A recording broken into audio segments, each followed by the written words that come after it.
Hello, lovely people, and welcome. Thank you for coming and visiting my channel.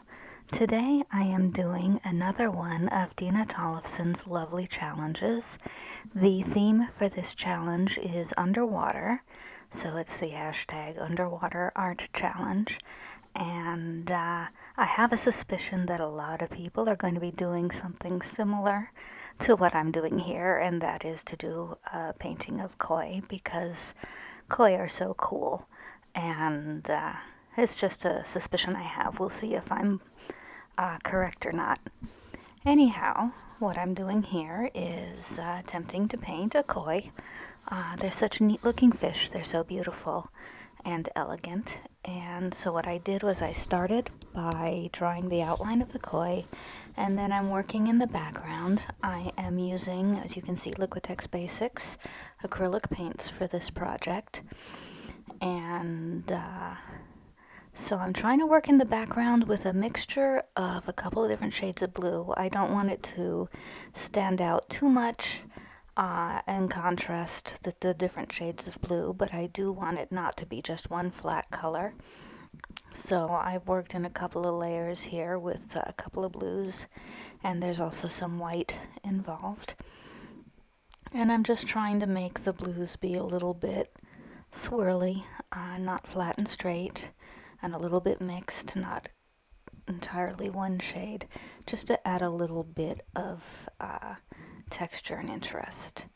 And then after that, I go back in with to paint the fish itself. I start out with some white, just kind of evening out the edges where the blue didn't line up exactly right, and smoothing that out. And then I went in and started working in layers. So what I'm using here is an orange, I think it's primary orange, a gold, and a white. And the gold is a nice sparkly metallic gold, although it's hard to see that here. And the orange is a non-metallic, but all of these are a bit of a gloss, so the entire result is somewhat glossy. And I just laid in the areas that I wanted the colored spots in first. I didn't work too hard at making them super defined. I just wanted to get kind of my colors organized and where all the major splotches are. And then I went in with the white to work a bit on the fins and things like that. And then once my colors had dried, I did another layer and added more colors because I wanted to kind of make the fish a little less glaringly white all over. And again, there I'm doing, it's a little hard to see in this because the white is reflecting so much in the lights I'm working under, but I'm trying to make the ends of the fins a little bit drawn out so they're not completely sharp edges, and so that the paint is a little bit transparent, kind of gives you a little bit of the blue through it. And then I came in closer and worked on the eye, and I'm starting to work in on detailing here, trying to add a little shadowing, trying to add just a little bit of an edge along the fish to make it pop a little bit more. Didn't want to add too much, but a little bit, and then evened it out into the water. And again, working in shadowing and shading to give the fish a little more dimension. And then started going in and really, really working up the details. So making the top fin actually look like a fin and not part of the body. And working in the highlights and shadows on that. And again, drawing out the fins a bit on the sides and giving the dark ridges, I guess whatever the opposite of a ridge is, the valleys between the ridges, a little more definition. And also the separation of the head of the fish from the body of the fish, a little more definition. And then I went and used, in many cases, I just used a darker non-diluted out version of the same color to make the scales stand out a little more.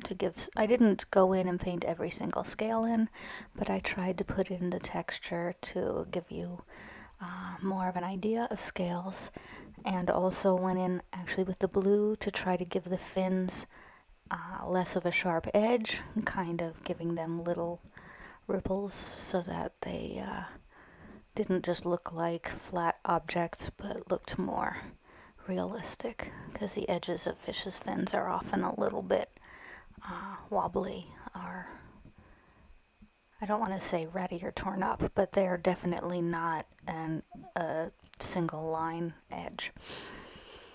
Then I went back in and fought with the tail for a little while, and again I'm doing the same thing. I decided it needed a little bit of color. It was a little too white, so I added in some orange areas and then tried to draw those out into the tail. And then went back with a fine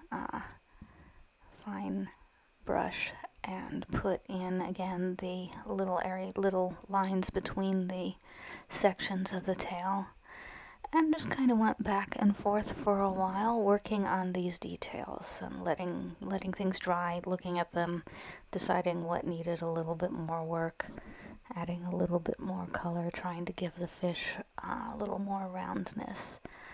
And overall, I think I did a decent job.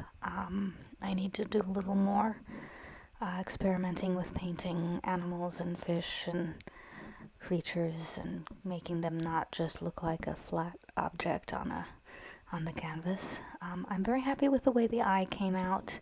The mouth I'm mostly pleased with. The fins could use some work, but that's okay. I learned a bunch doing this, and so that's good. And I like him. I think he's cute.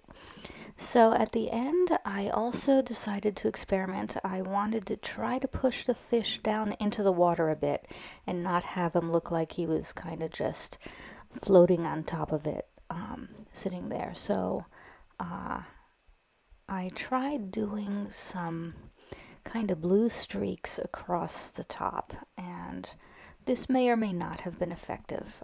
So let me know if you think this is effective or if this didn't work. And it's more obvious when you look at the final photograph. Again, as I'm painting, the lights I'm working on are reflecting off the white and overexposing it a bit. But if I turn it down, it got a little too dull. So you can see better definition in the final photograph. But here I am just trying to deepen the blue as well, kind of vignette it a little bit, put darker blue around the edges to kind of not have it all be the same intensity, and to focus the eye in and not have the blue feel as much as just one solid rectangle of blue. And I think that worked out. I think I probably could have done a little more of that, but I think in the end that worked out. So anyway, here's the final view. Let me know what you think. And as always, thank you so much for visiting my channel. Take care of yourselves. Take care of each other, especially in these difficult times. Take time for yourself. Please like this video. Please subscribe if you haven't. And be well. Thank you so much.